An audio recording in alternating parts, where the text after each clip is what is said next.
Peristiwa jengkol pada dasarnya merupakan konflik perebutan tata ruang antara pihak pabrik perkebunan penataran jengkol dengan para petani dan buruh yang terprovokasi oleh Partai Komunis Indonesia atau PKI.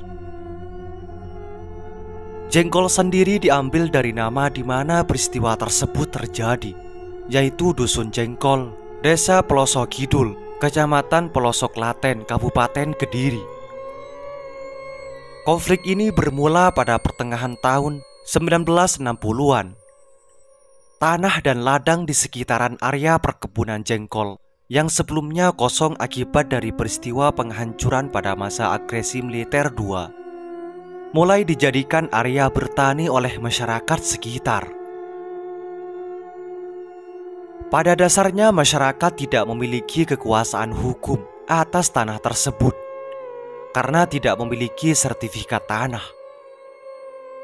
Namun karena mereka merasa telah menempati area tersebut sedari lama, maka dianggap sebagai tanah milik pribadi.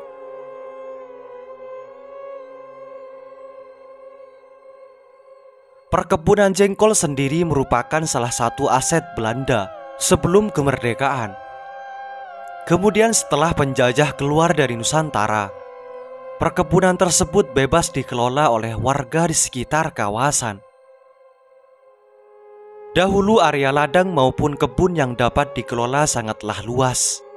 Sampai kemudian hari, penggarap perkebunan yakni warga tidak diperbolehkan menggarap lagi oleh pemerintah. Hingga tibalah masa di mana tanah tersebut harus diambil alih oleh pihak perkebunan pabrik penataran jengkol. Sebenarnya pihak pabrik mampu memberikan kompensasi kepada pihak petani dan buruh dengan syarat mereka harus segera meninggalkan area perkebunan tersebut. Namun tentu saja hal ini ditentang keras oleh penduduk. Mereka bahkan bergabung dalam kelompok Barisan Tani Indonesia atau BTI yang merupakan sayap kiri PKI dan bergabung dengan Sarekat Buruh Perkebunan Republik Indonesia atau Sarbupri. Tujuannya demi memperkuat aliansi. Sumber lain mengatakan mereka diajak oleh BTI untuk bergabung dengan alasan agar tanah mereka dikembalikan oleh pemerintah. Respon pihak tani dan buruh yang keras diperparah oleh aksi provokasi dari anggota Partai Komunis Indonesia atau PKI. Anggota PKI menghasut masyarakat untuk tetap menempati tanah yang telah lama mereka huni. Bahkan PKI yang menjadi partai terbanyak nomor 4 itu tak segan-segan untuk mengkritik pemerintah karena banyak korban yang merasakan. PKI bahkan menyebarkan isu jika para masyarakat mau melakukan aksi penolakan terhadap pemerintah, maka mereka akan mendapatkan bagian tanah yang ada di sekitar perkebunan jengkol. Hal ini tentu saja hadiah yang sangat besar bagi masyarakat, dan hal itu semakin mempertegang suasana konflik yang terjadi.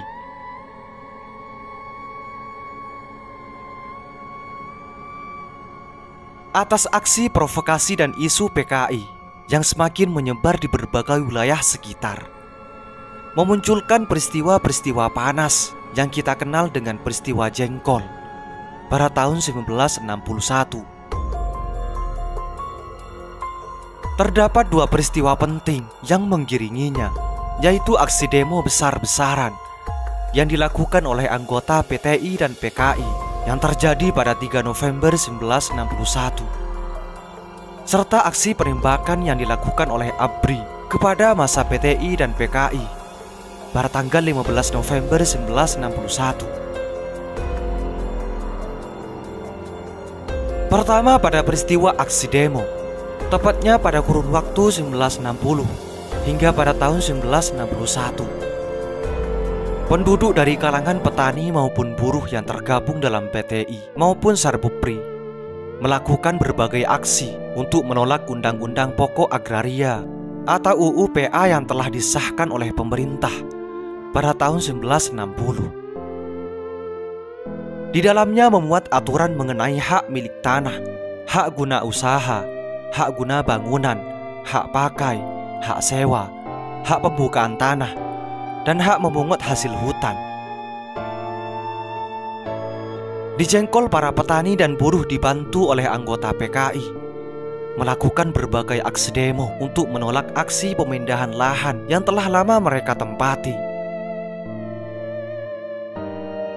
Karena aksi provokasi yang dilakukan oleh anggota PKI mengundang banyak massa dari berbagai wilayah di sekitar Kediri, seperti dari Papar, Kanigoro, Lamongan, Nganjuk, Ngawi, Pekalongan, Ponorogo, bahkan Tuban untuk mendukung aksi penolakan tersebut.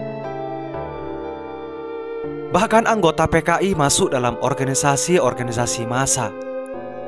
Anggota PKI yang berjenis kelamin laki-laki tergabung dalam organisasi BTI, sedangkan yang perempuan tergabung dalam Gerakan Wanita Indonesia atau dikenal dengan Gerwani. Untuk para pemuda, PKI masuk dalam kelompok pemuda rakyat. Karena kekuatan massa yang semakin banyak dan semakin kuat, sehingga memunculkan aksi-aksi demo yang tak terkendali, bahkan terlihat menyalahi aturan. Anehnya lagi, salah satu dari massa Gerwani, Gerakan Wanita Indonesia, naik ke atas mobil sambil telanjang.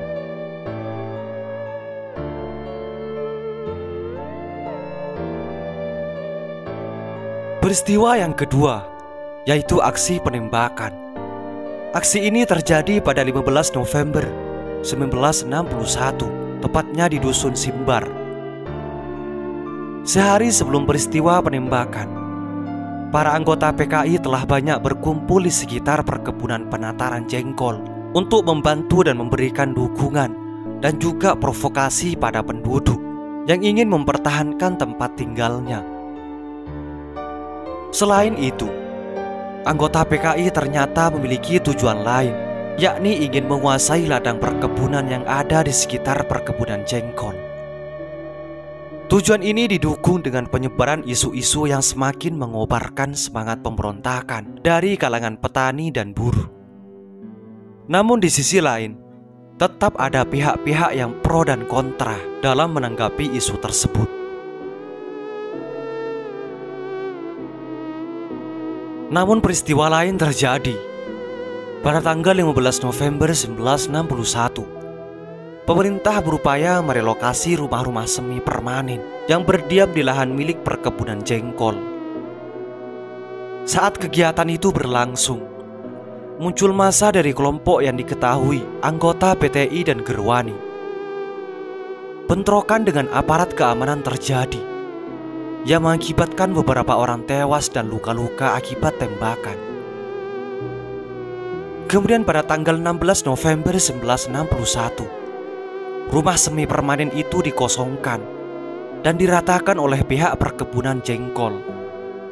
Lahan para petani jengkol dipindahkan ke beberapa desa yang berada di Kecamatan Ngancar.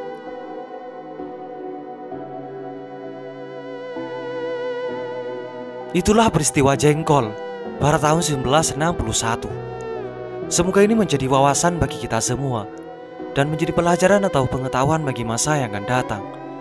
Semoga informasi ini bermanfaat. Assalamualaikum warahmatullahi wabarakatuh.